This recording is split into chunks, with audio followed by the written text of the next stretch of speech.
Welcome to Team Hope, where today we're coming together to learn strategies that allow us to have a different way of being with people, a way of being that actually promotes hope and resilience. Because our goal here at Team Hope is to just add a bit more hope, a little more resilience into the world. So today we're going to look at a tool called the anger onion. So the anger onion is a tool that came to mind as I was working with many young people over the years. And I realized that underneath their anger, there was sadness. And underneath their sadness, there was fear. And as I learned more about neuroscience, I learned that, yes, in fact, in the brain, irritation equals threat or fear.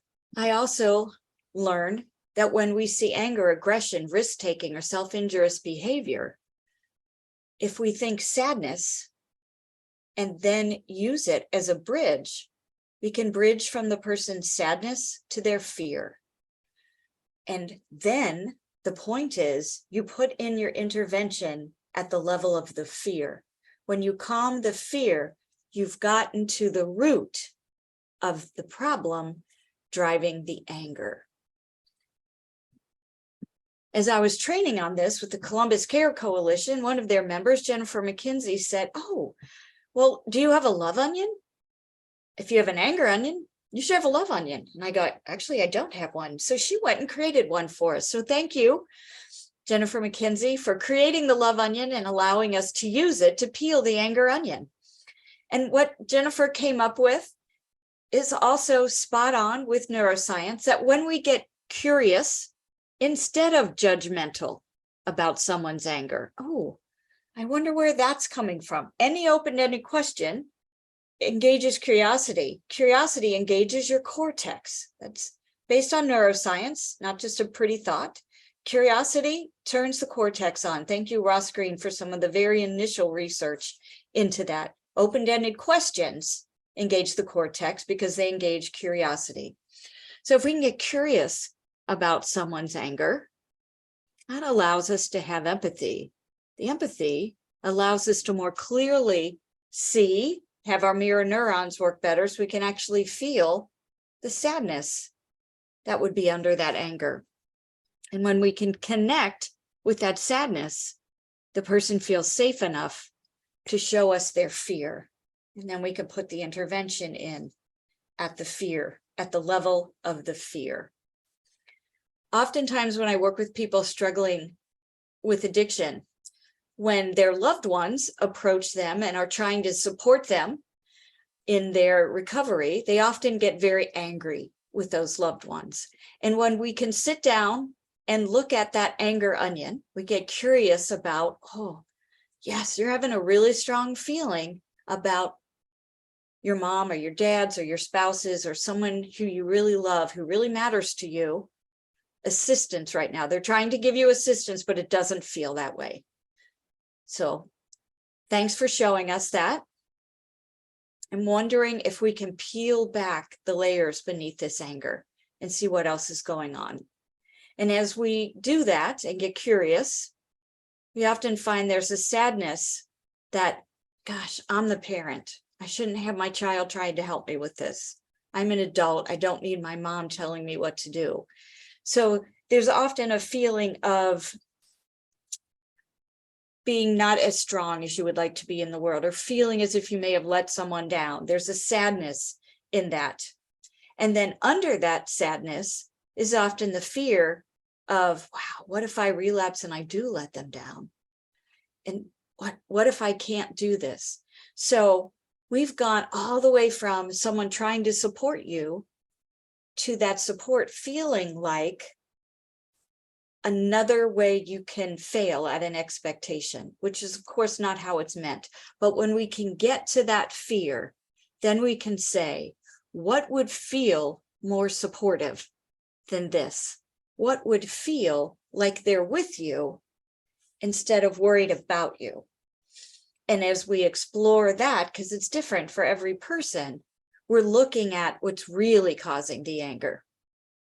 And now some other people who use the anger onion And the love onion will share with us some ways they use it in their world.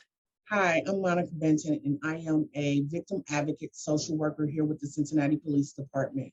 An example of how we've used the anger onion at our job is we are able to run some youth groups, and one particular youth group was the Youth Intervention Group through Juvenile Courts, where we met over a course of 6 weeks to help individuals who were affected by some form of violence, right? They had some misdemeanors, they had some things, but ultimately at the end of the day, what we found was that they've all been impacted by some traumatic event that had something to do with gun violence. One young lady showed up every week angry. We had tried other techniques, reflect, honor, connect. When we were in small groups, when she would share, we had tried some other things, and it just really wasn't working as well as we would have hoped. What we saw was the anger that surfaced. And so one of the interns that was working with her was very, very helpful. She pulled the anger onion out.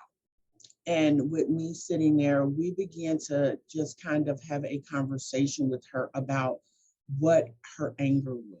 And she got to writing, and what we noticed is that all of her anger has something to do with fear. So we know that with the anger onion, that you have anger, then you have sadness, and then you had fear.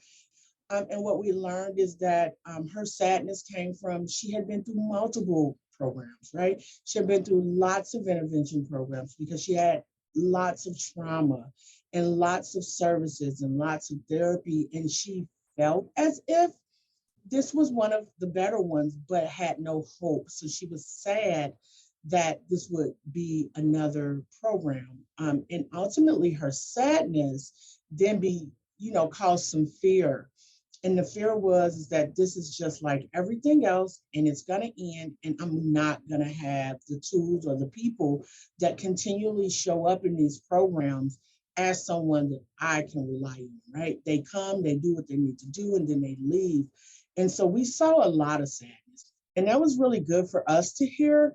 And it was really good for us to identify with her, having her write it down, then having her talk about all the programs that she had been in. And so I believe that what was helpful was us showing her what the anger onion looked like, right? Like we just took it out and began to work with her through the concept so that she can identify exactly what the anger was coming from.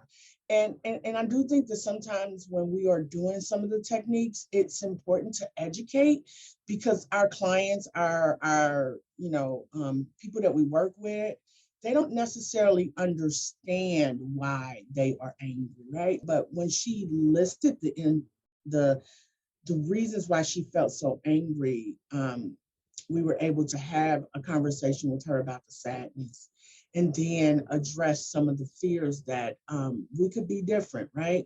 If she gave us an opportunity, and really brought back in to reflect on her and connect things. But we were able to get to the fear to say, hey, what would be helpful for you?